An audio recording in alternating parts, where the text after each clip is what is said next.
दुनिया एक बहुत बड़ा जिम है, जहाँ हम अपने आप को ताकतवर बनाने के लिए आए हैं।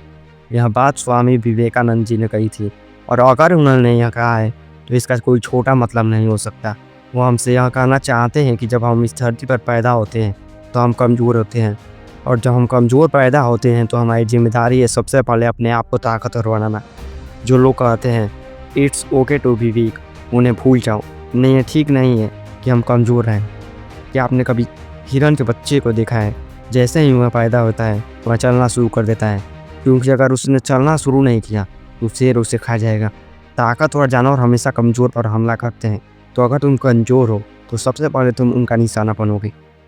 अब तुम्हारे दिमाग में यह सवाल आ सकता है, हम तो जंगल में नहीं रह रहे हैं, फिर हम सब क्यों? तो सही कहा, हम एक आधुनिक जंगल में रह रहे हैं।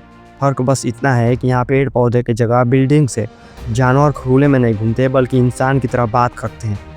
और अगर तुमने कभी शेर को देखा है तो तुम समझ सकते हो कि उसका परिवार छोड़कर बाकी सारे जानवर उसके लिए खाना होते हैं। बिल्कुल उसी तरह जो भी इंसान बहुत ताकतवर होता है उसके लिए पूरी दुनिया एक भोगने की वस्तु बन जाती है। उसके परिवार को छोड़कर तो बताओ हमें कैसे जंगल में रहना है? हम कैसे जानवर नहीं हैं? अब सवाल आता है कि हम ताकतवर कैसे बन सकते हैं? तो मैं इसका जवाब दूंगा कि तुम्हें ताकतवर बनना है और नहीं भी।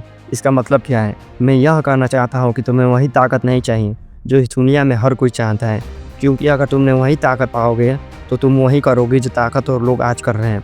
जैसे जब तुम कमज़ोर थे तब ताकतवर लोग तुम्हारा शोषण कर रहे थे। जब तुम ताकतवर बन जाओगे तो तुम भी कमज़ोरों का शोषण करोगे। यह वही पुरानी जंगल वाली ताकत है जो हर कोई जानता है, लेकिन हम जानवर नहीं हैं। हमें वह ताकत चाहिए जो स्वामी विवेकानंद जी ने बात कर रहे थे। हमें आत्मा की ताकत चाहिए। अगर मैं अपनी बातों को आसान शब्दों में कहूँ तो मैं कहूँगा कि हमें आज़ादी चाहिए, उस जानवर से आज़ादी जो हमारे अंदर भी है और बाहर भी।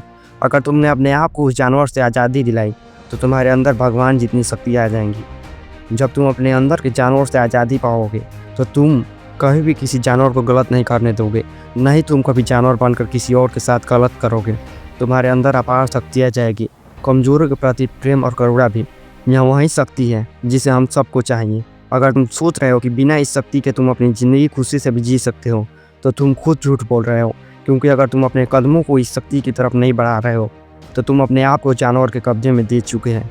अगर तुमने इंसान बनना नहीं चाहा तो तुमने अपने आप को जानवर की गुलामी करने का चुनाव कर लिया है। तो याद रखो, ज़िंदगी में बदलाव लेना तुम्हारे हाथ में है।